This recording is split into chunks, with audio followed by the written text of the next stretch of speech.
From Arkansas's breaking news leader, Fox 16 News at 9 starts now. In this breaking news update, Bald Knob police respond to a domestic disturbance call and end up arresting an accused murderer who's been on the run for more than a decade. Good evening, I'm Kevin Kelly. I'm Donna Terrell. Police say the murder charges stem from a nightclub incident in South Carolina. Fox 16's Josh Rosenthal is live in Bald Knob, where he spoke with police and the accused killer's neighbors. Josh. Donna, police say Jose Tostado evaded the FBI and other law enforcement agencies for the past 12 years by living in at least 4 different states and using at least 3 different names. Today, it all came to an end, though, right here at the Bald Knob Police Department. Police say this is accused murderer Jose Tostado, and he's been on the run for the last 12 years, evading the FBI and even being featured on an episode of America's Most Wanted. I believe he's tired of running. Police say Tostado killed Alfonso Fuentes in September of 2000 at a nightclub in Horry County, South Carolina. They think he's lived in Mississippi, Louisiana, and Alabama, in addition to Arkansas, working construction jobs and hiding in plain view the whole time. Sometimes they hide in plain sight, and that's what makes our job interesting, if not dangerous, is we constantly have to take every call as it could be our last. We don't know who we're dealing with. Police say they went to Tostado's house today because of a domestic disturbance call. A tip from a confidential informant is what made them look into the murder charges, something that's highly unusual in this community of about 3,000. Very surprised, very surprised. They kept to themselves most of the time. Police Chief Tim Sanford says this arrest surprises him too, and it just goes to show you really never know. You think you're safe in a city of 3,000, but it's all around us. Crime. Tostado is in the White County Jail tonight, awaiting extradition back to South Carolina. Live in Bald Knob, Josh Rosenthal, Fox 16 News. Hey, Josh, I'm curious, how did he end up in Bald Knob, and do we know how long he's been there?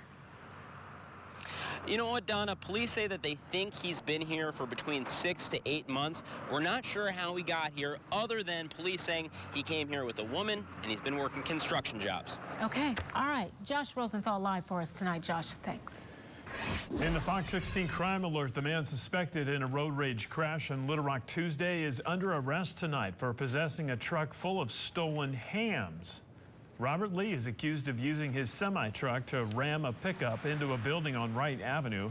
According to police, Lee rammed the truck after a fight over a woman with Danny McDaniel and then fled. Today, Little Rock police arrested Lee unloading hams into an SUV on Chico Road. According to the police report, the hams belonged to Smithfield Hams and were supposed to be delivered to a place in Miami. Lee told officers the cold unit on the truck was not working. The Department of Health is warning anyone who may have gotten a ham from the truck to discard it immediately. Since the product was stolen, ADH cannot verify that the hams are safe to eat. So what do you think? It is kind of a strange story, but we certainly would like to hear your comments.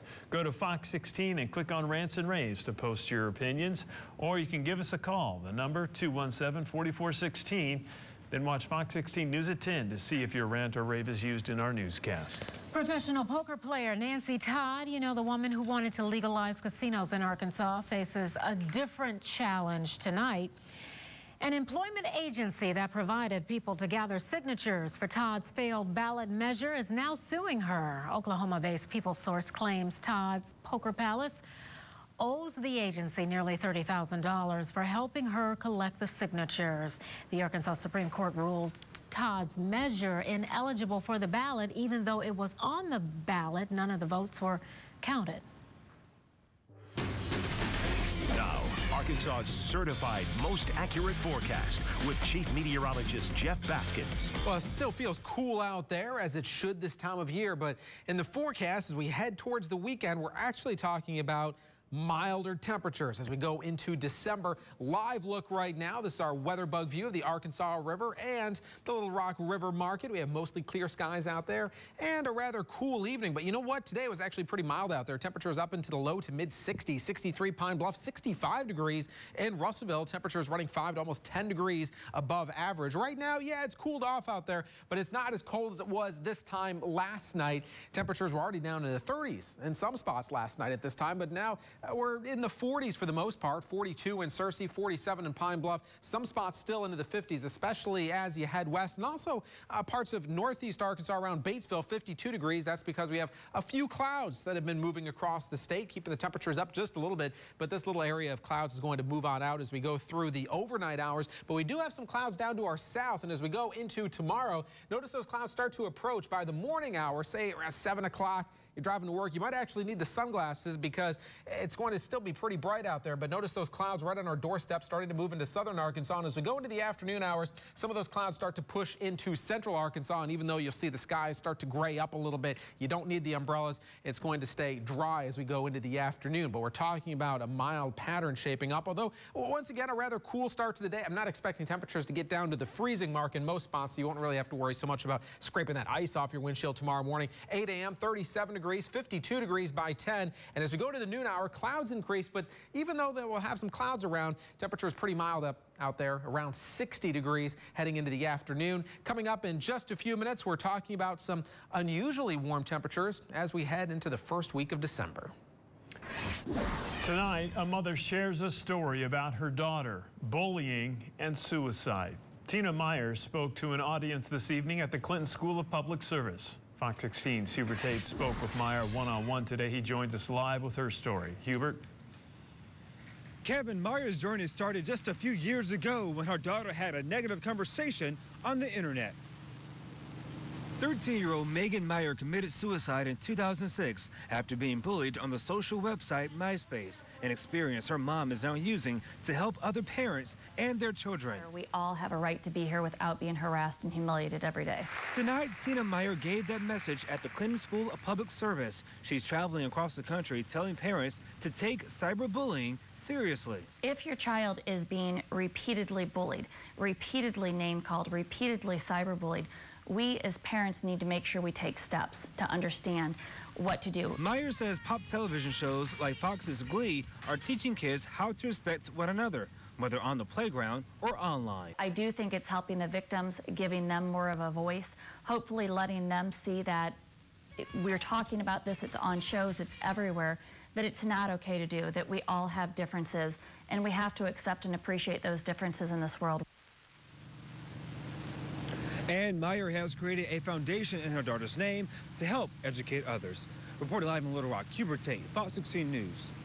I give her credit for talking about such a difficult topic that, of course, has gotten a lot of attention, the bullying, the cyberbullying. How did the audience react to her presentation? Well, they were very engaged in her story and what she had been through, especially one group from North Little Rock. And I'm going to talk to those students coming up tonight at 10 about what they thought about her testimony. And obviously this audience was very, very interested in her words. Yeah. Look forward to that report tonight on Fox 16 News at 10. Thanks, Hubert. A split state Supreme Court says local school districts can keep its extra cash. This money is more than the state mandated per student funding amount. And as Fox 16's David Goins found out, the Chief Justice of the court says the decision could obliterate the school funding system in Arkansas. Each Arkansas student gets just over $6,200 in state funding. Two districts, Fountain Lake and Eureka Springs, have property taxes allowing that rate to climb even higher. The Department of Education demanded repayment of that extra amount.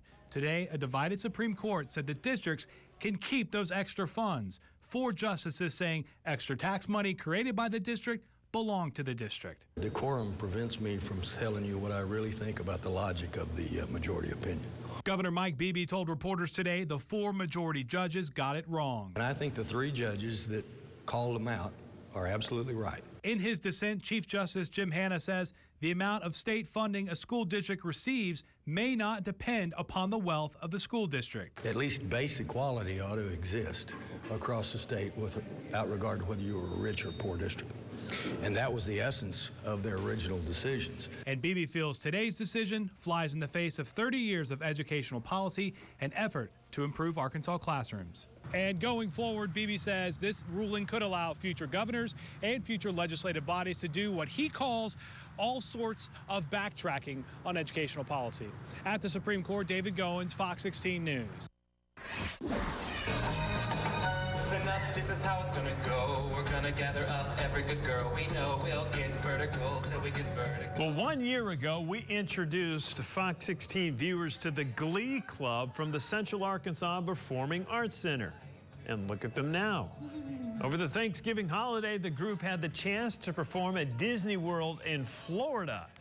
They did a fantastic job. And to see their entire performance, all you have to do is check out the YouTube link, which we have easily provided you on our Fox 16 Facebook page. Good for them. They look great, don't they? I tell you what, that's something they'll remember the rest of their lives, yeah. You better believe it. It may lead to bigger and better things. That's true. Well, drive down any residential street this time of year, and you'll probably see at least one Christmas display. Coming up on Fox 16 is at 9. We will show you a different kind of winter display on the grounds of the state capitol. It's their first meeting since the election. What happened at today's private meeting between the president and his GOP rival, Mitt Romney? I ate all the chips out the Pringle can. My mom told me, well, I thought that I could use the Pringles can. Well, from the snack aisle to the not too far off future, next at 9, how some Arkansas middle school students see transportation in the year 2042. You're watching Fox 16 News at 9 with Donna Terrell, Kevin Kelly, sports with David Rath, and Arkansas's certified most accurate forecast with Chief Meteorologist Jeff Baskin. This is Fox 16 News at 9.